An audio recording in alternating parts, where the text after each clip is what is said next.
There's a moment in the dead of night. The silence of your home feels heavier, the darkness denser. A strange unease settles over your chest. Something is missing, not entirely safe. I know how you feel in those moments. I've been there. And it was on a night just like that I discovered something that would ever change how I saw spiritual protection in my home. But before I tell you what happened that night, I need to ask you a question. Have you ever stopped to consider why some homes seem to embrace those who enter, while others leave us unsettled? Why some environments fill us with instant peace, while others make us want to leave immediately? The answer is closer than you think. It has to do with something Padre Pio himself revealed to those closest to him. Something so simple, you probably already have it at home. So powerful, it can literally call your guardian angel into you. You know the story of Angela? A simple woman, humble means, who lived in a small town in Italy. She sought out Padre Pio in 1952, desperate. She said her home had become a gloomy place. The children cried for no reason. Her husband came home angry. Plants withered despite her care. Padre Pio listened in silence. Then, with those penetrating eyes that seemed to see beyond the visible, he said something she would never forget. But it wasn't just words. He placed something in her hands, something small, seemingly insignificant, and gave her very specific instructions on where to place it. 3 days later, Angela rushed back to the convent. She was radiant. She said her home had been completely transformed. The children slept peacefully. Her husband smiled again. Even the neighbors commented that something had changed in that family. What Padre Pio gave her is exactly what I'm about to reveal to you. But first, let me explain why this works so powerfully. Have you ever noticed that some objects seem to carry energy? I'm not talking about superstition. I'm talking about something much deeper.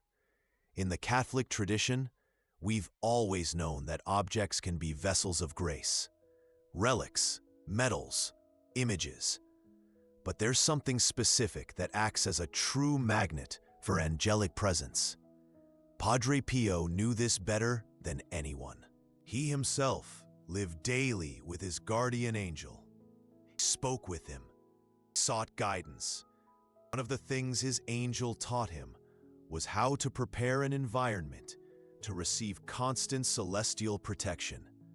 The answer is in something that seems almost obvious once you discover it. That 99% of people have never known how to use correctly. Something you probably have stored away at home, perhaps even forgotten in a drawer. I'm talking about the rosary, but not just any rosary, and not just any way. There's a very specific way to position a rosary next to the image of your chosen saint that completely transforms the spiritual energy of the environment. A way that Padre Pio learned through divine revelation. He shared only with people very close to him. You need to understand that the rosary isn't just an object of prayer. Directly, it becomes like a spiritual antenna. Each bead represents a invocation, a call, and when these 50 small spheres are suspended just right, they create a spiritual magnetic field that naturally attracts the presence of angels. Here's the secret that few know. Not enough to simply hang the rosary. There's an exact position, a specific way, and most importantly, there's a preparation that must be done beforehand. Angela received that rosary from Padre Pio's hands. She noticed that it was warm, as if it had absorbed heat. Later, she discovered that Padre Pio had spent 3 whole days praying with that rosary before giving it to her. 3 days preparing those beads to become a direct channel with the divine. And you can do exactly the same thing in your home. But before I explain the complete process, I need to tell you about a detail that made all the difference in Angela's case, and that can make all the difference in your life too. She hung the rosary in the position indicated by Padre Pio. Something extraordinary happened on the first night. She woke up around 3 in the morning, not with that feeling of unease that always disturbed her, but with a profound peace. And she had the distinct impression that someone was watching over her family. Following days, she began to notice small miracles, situations that could have gone wrong, but resolved unexpectedly. Protections that appeared at the exact moments, as if an invisible presence was anticipating the problems and warding them off before they reached her family. This wasn't imagination. This was exactly what Padre Pio had promised would happen. Because when you position a blessed rosary correctly, you are literally creating an anchor point for your guardian angel in the earthly realm. Think of it this way. Guardian angel, always with you, but he acts mainly in the spiritual realm. When you create a blessed point of material connection, you are making it easier for him to manifest his protection in the earthly realm as well. In the environment where you live, in the space where your family dwells, it's as if you're building a bridge between heaven and your home. But there's a detail that makes this even more powerful. Padre Pio discovered that when the rosary is positioned next to the image of a saint of our devotion, the protection multiplies. The saint intercedes with the angels answer the call, and your home literally becomes a protected territory. Now, you must be wondering what exactly that position is. How to prepare the rosary. What's the ideal time to do this? And above all, how to be sure it worked. Let me start with the preparation. This is fundamental. You can't just take any rosary and hang it up any which way. There needs to be intention, prayer, consecration. Padre Pio taught that the rosary should be charged in prayer for at least 3 days before being positioned. This means praying the entire rosary once a day for 3 consecutive days, always with the specific intention of consecrating that object for the protection of your home. Here's a detail that makes all the difference. On the first day, you should pray for purification. Purification of the rosary from any negative energy it may have absorbed. The cleansing of your heart from doubts or fears. The purification of the space where it will be placed. Second day, you pray consecration. Consecration of those beads to sacred channel. Consecration of your intention, that it be pure and sincere. Consecration of your family to angelic care. On the third day, you pray for activation. Activation of the spiritual power contained within that rosary. Activation of the connection with your guardian angel. Activation of the constant protection over your home. During these prayers, you must specifically ask your guardian angel to bless those beads, to transform that object into a direct channel of communication, to accept that rosary as a permanent invitation for their constant presence in your home. On the third day, after the final prayer, you should hold the rosary for a few minutes in silence. Feel its weight in your hands. Notice if it's warmer than usual. This is a sign that the consecration worked. And offer a personal prayer, in your own words, asking that this object become a protective shield for your family. Only then is the rosary ready to be positioned. Now comes the most important part, the exact position. Padre Pio was very specific about this. The rosary must be hung not in front of the image of the saint, but to the right, at a height that aligns with the saint's eyes, as if the saint were looking directly at the rosary. And here's a detail that makes all the difference. The rosary should lightly touch the frame of the image, not completely resting on it, but lightly touching. This creates a physical connection between the prayer object and the sacred image. When you do this correctly, something invisible but real happens. It's as if you're creating a spiritual circuit. Prayer contained in the rosary connects with the saint's intercession. Saint's intercession calls the angels. Angels respond by establishing their protection in that environment. Angela told me years later that in the first week after positioning the rosary, as taught by Padre Pio, she began to have different dreams. Dreams in which she saw a golden light protecting her home. Dreams in which she felt a loving presence walking through the rooms at night. It wasn't just dreams. Other people started commenting that something had changed in that house. Visitors said they felt a special peace. Children who were previously restless calmed down quickly. Even animals seemed calmer in that environment. But the most impressive was yet to come. Padre Pio had taught Angela something more. To further enhance this specific prayer that should be said weekly, always on the same day, always at the same time. This prayer wasn't long or complicated. It had an extraordinary power to renew, strengthen the angelic presence in the environment. It was like recharging a spiritual battery. Angela began to say this weekly prayer. The signs of angelic protection became even more evident. Dangerous situations averted at the last moment. Illnesses that healed, financial problems that resolved unexpectedly. Her family became known in the town as a blessed family. It all started with a rosary correctly positioned next to the image of Saint Anthony, patron saint. Now, let me explain why this works so powerfully, how you can adapt this teaching to your own home, regardless of your chosen saint. The key is to understand that angels respond to invitations. They don't invade. They don't force their presence. When they are properly invited, they respond generously and constantly. The correctly positioned rosary acts as a permanent invitation. Each bead represents a prayer.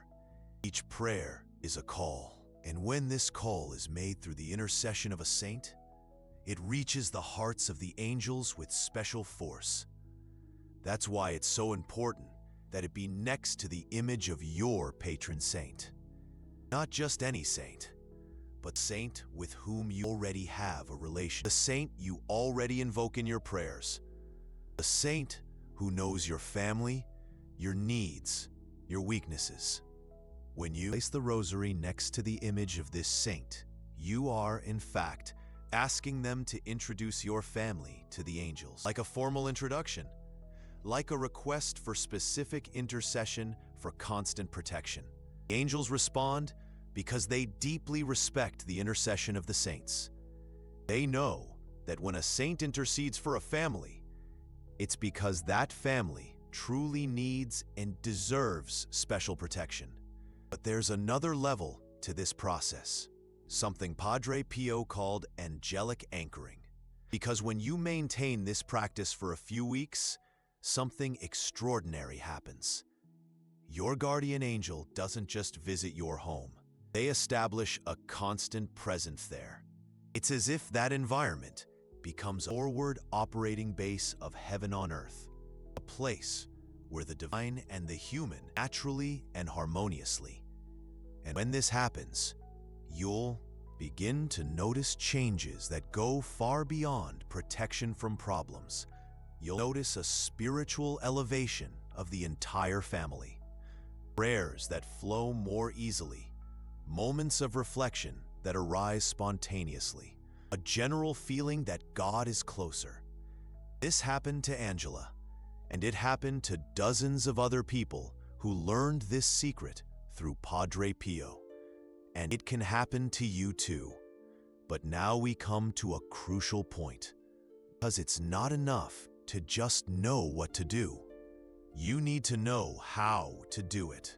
And especially, you need to understand the signs that will show that the angelic presence has truly established itself in your home. Pause for a moment. Take a deep breath. Feel the environment around you right now, because what I'm going to reveal to you from this point on will completely change how you perceive spiritual protection in your life. Signs begin subtly.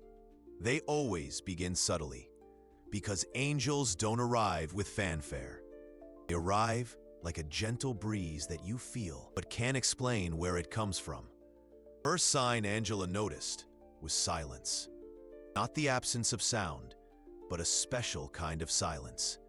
A silence that seemed alive, as if the very air of the house had become purer, lighter, more sacred.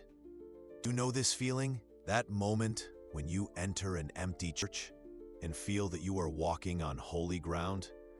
That's exactly what begins to happen in your home when your guardian angel takes possession of the environment. But this silence has specific characteristics. It's a silence that instantly calms restless children. A silence that makes visitors automatically lower their voices, as if they instinctively know a special place.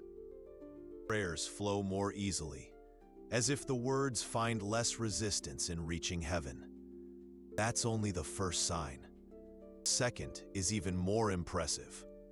Worries begin to naturally diminish, not because problems disappear, but because you develop an inexplicable confidence. Everything will work out. It's as if an inner voice constantly whispers, "I'm taking care of everything." Angela told me that in the second week, she noticed she'd stopped worrying about things that used to keep her awake at night.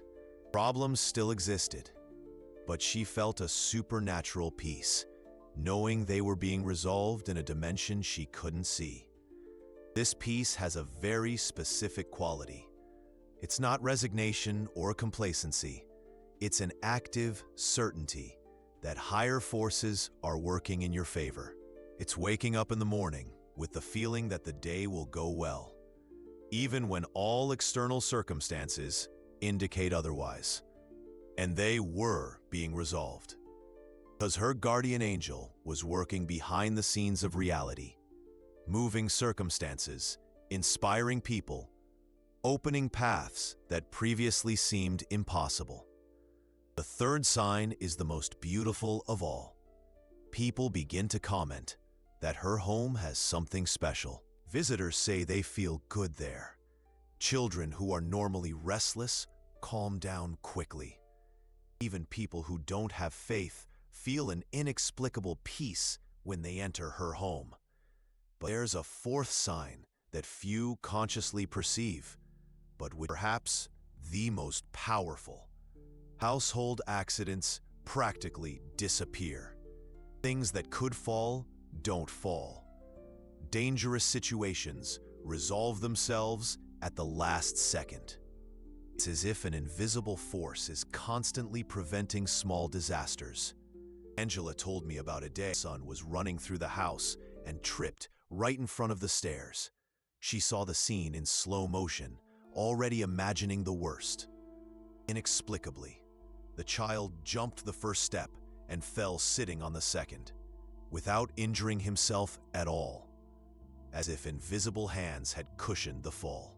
This happens because the angelic presence creates what mystics call a field of peace, a space where the celestial touches the earthly so naturally that even those who don't believe can feel it. But here's something few know, and that Padre Pio revealed only to those very close to him. There's a way to potentiate this presence, to make it even stronger and more constant. And this brings us to the weekly prayer I mentioned before. Padre Pio taught that every Friday at precisely 3 in the afternoon, Angela should stand before her rosary and the image of her chosen saint for 3 minutes. Just 3 minutes, and say a very specific prayer. But these 3 minutes had a very precise structure. The first minute was dedicated to thanksgiving, thanking for all the protections received during the week, even those that went unnoticed. Thanking for the bad situations that were, thanking for the peace that reigned in the home. The second minute was dedicated to renewing the invitation, reaffirming that that home was open to the angelic presence, renewing the family's consecration to the guardian angel's care, reconfirming that the rosary remained as a channel of divine communication. The third minute was dedicated to requests for the following week. Not material requests, but requests for specific protection. Protection against illness, protection against accidents, protection against negative influences, protection for each family member in their activities.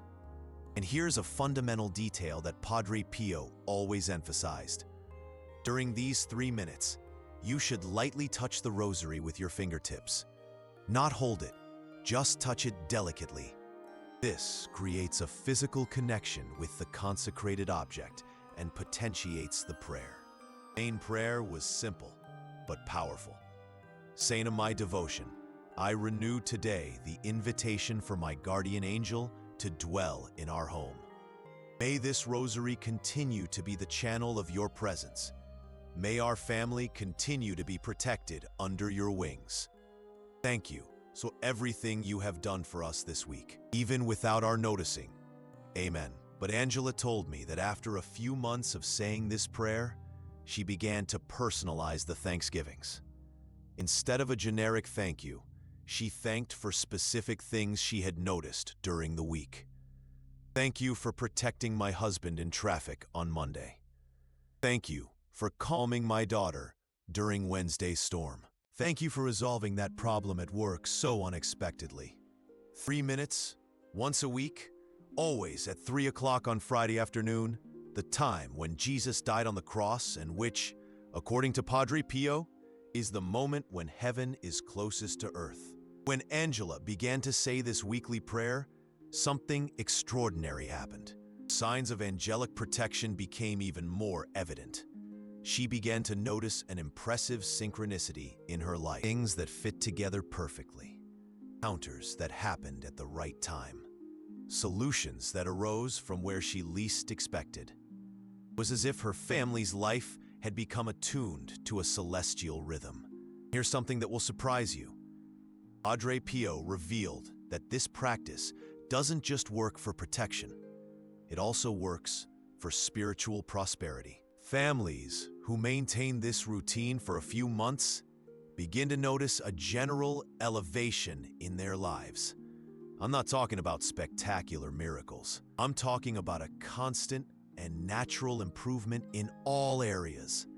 Relationships that harmonize, health that strengthens, financial situations that stabilize, problems that resolve themselves before they even become big. It's as if the angelic presence creates a protective field that naturally repels anything that can cause unnecessary suffering to the family.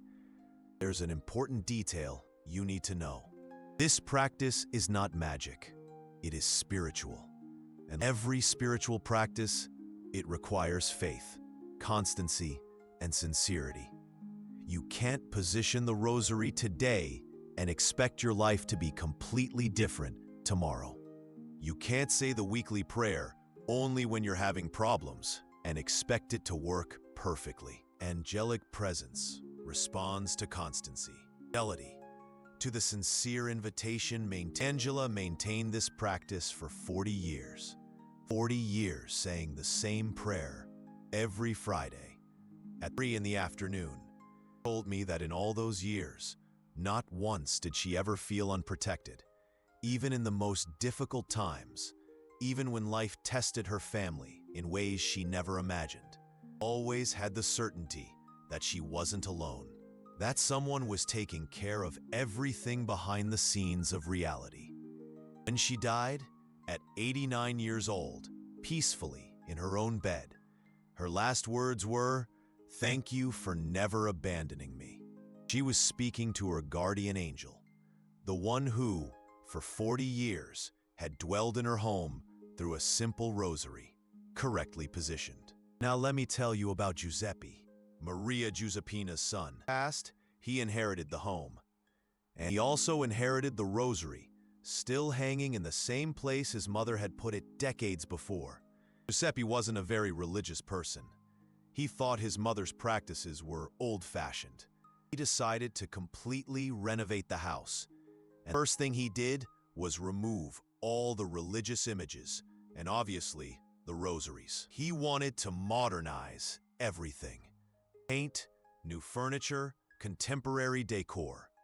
In his mind, he was freeing the house from what he considered superstitions of the past. He wanted to create a more rational environment for his family. 2 weeks, the house had become unrecognizable, not only in the decor, but in the energy. Visitors who previously felt comfortable there began to feel an inexplicable unease. Some left earlier than planned, always with vague excuses. Others simply stopped visiting, which had always been vibrant in Maria Giuseppina's time, inexplicably began to wither. Giuseppe changed the soil, moved their positions, called a gardener. Nothing worked. If they were losing the will to live. Even the family dog, a docile golden retriever who had always been calm, became restless and started barking at empty spaces, especially at night. He would spend hours staring at the corners of the room, barking softly, as if he saw something no one else could see. Giuseppe began to suffer from insomnia. He systematically woke up at 3 in the morning with a feeling of anguish he couldn't explain. He would get up, walk around the house, but couldn't identify what was wrong. He only knew that something was different. Wife developed inexplicable anxiety. She began to avoid being alone at home. When necessary, she would turn the radio up to maximum volume to avoid the heavy silence that had settled in the rooms. An oppressive silence, completely different from the vibrant silence Maria Giuseppina had described. The children who loved playing in that house when their grandmother was alive and even in the first few days after the inheritance, now preferred to be anywhere else. They always invented excuses to go to friends' houses or stay out late. Family arguments, which were rare before, became frequent. Fights over silly reasons that quickly escalated. A constant irritability took over all the residents. It was as if the harmony that had always characterized that family had been sucked out of the house. That's when his oldest daughter, only 8 years old, asked a question that changed everything. "Daddy, why did Grandma's house become sad? Before, it smiled when we entered. Now it's always crying." That night, Giuseppe called the town's parish priest. He recounted what was happening, and the priest, who knew Maria Giuseppina's story well, explained what had happened. "My son," the priest said, "you removed much more than decorations. You removed a spiritual protection that your mother had established for decades. Angels don't force their presence. When they don't feel welcome, they respectfully withdraw. And when they withdraw, other types of influence can occupy the empty space." Giuseppe understood immediately. For the first time in weeks, he slept peacefully that night, because he had finally understood what was happening. The next day, he looked for a rosary identical to the one his mother used. He found a statue of Saint Anthony identical to the one he had removed, and followed exactly the instructions his mother had taught him as a child, but which he had forgotten. 3 days of preparatory prayer, each with its specific intention, specific positioning, with all the care his mother had always shown. And on the first Friday, at 3 in the afternoon, he said the renewal prayer for the first time. In a week, the house regained its former energy. His family felt peace again. The plants revived miraculously. The dog returned to sleeping peacefully. And Giuseppe became even more devout than his mother had been, because he had personally experienced the difference between having and not having angelic protection in his home. This story teaches us something fundamental. Angelic presence is not inherently permanent. It needs to be cultivated, maintained, constantly renewed through our faith and our practice. It's like a garden. You don't plant a seed and expect it to grow on its own forever. You water it, fertilize it, take care of it. And the more you care for it, the more beautiful the garden becomes. The presence of your guardian angel in your home is the same way. The more you cultivate this presence through prayer, faith, and constancy, the stronger and more evident it becomes. Here we come to the most important point of everything we've talked about today. Perhaps you're wondering if this really works. It's not just suggestion. If angels can really dwell in our homes through such simple practices. Let me answer you with another question. Do you believe that God wants to protect you and your family? Do you believe that He has designated angels specifically to care for each of us? Do you believe that divine love manifests itself in practical and concrete ways in our lives? If your answer is yes, then you already have everything you need to begin. Because ultimately, this is not a matter of objects or rituals. It's a matter of faith, of sincere invitations to receive the protection that God already wants to give us. Rosary is just a channel. Prayer is just an invitation. Saint is just an intercessor. Behind all this is the infinite love of God, manifesting itself through His angels to protect those He loves. He loves you. He loves your family. He wants you to have a protected home, an environment of peace, a safe haven amidst life's storms. The question isn't whether this works. The question is whether you are willing to try. Whether you are willing to extend the invitation, whether you are willing to open the doors of your home to heavenly protection. Maria Giuseppina was. Giuseppe, after learning his lesson, was too. And thousands of others over the years have discovered that when we do our part, God always does His. Your home can be different starting today. Your family can experience a protection that goes beyond anything material security can offer. Your home can truly become a little piece of heaven on earth. All you need is a rosary, an image of your chosen saint, and the courage to extend an invitation that can change everything. Maybe, just maybe, your guardian angel has been waiting a long time for this invitation. Perhaps they're simply waiting for you to open the door and say, "Welcome to our home." And when you do, when you place that rosary correctly, when you offer that weekly prayer with sincerity, you'll discover you were never truly alone. But let me give you some practical guidelines to get you started the right way. First, choose your rosary carefully.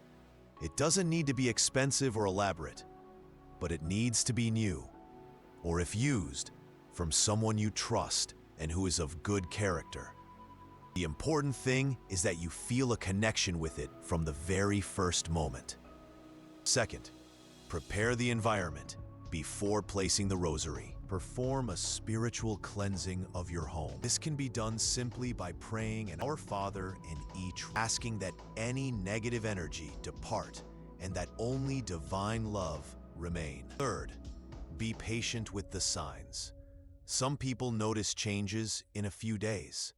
Others take a few weeks. This doesn't mean it's working less for you. It simply means that each home, each family, has its own response time to angelic presence. Maintain consistency in your weekly prayer, even when you don't feel like it, even when it seems like nothing is happening. Consistency is what builds the trusting relationship with your guardian angel. Lastly, but perhaps most importantly, Keep your heart open to perceive the subtle signs. They are rarely spectacular. More often they are small, everyday miracles that can go unnoticed if you're not paying attention. That there has always been someone watching over you. There has always been a protection greater than you imagined. That your home, always had the potential to be exactly what God dreamed it would be. A place where heaven and earth meet in perfect harmony. Start today. Choose your rosary. Begin the preparatory prayers. Place it next to the image of your chosen saint. Prepare to discover that your home can be much more than just a place where you live. It can be your little piece of heaven on earth.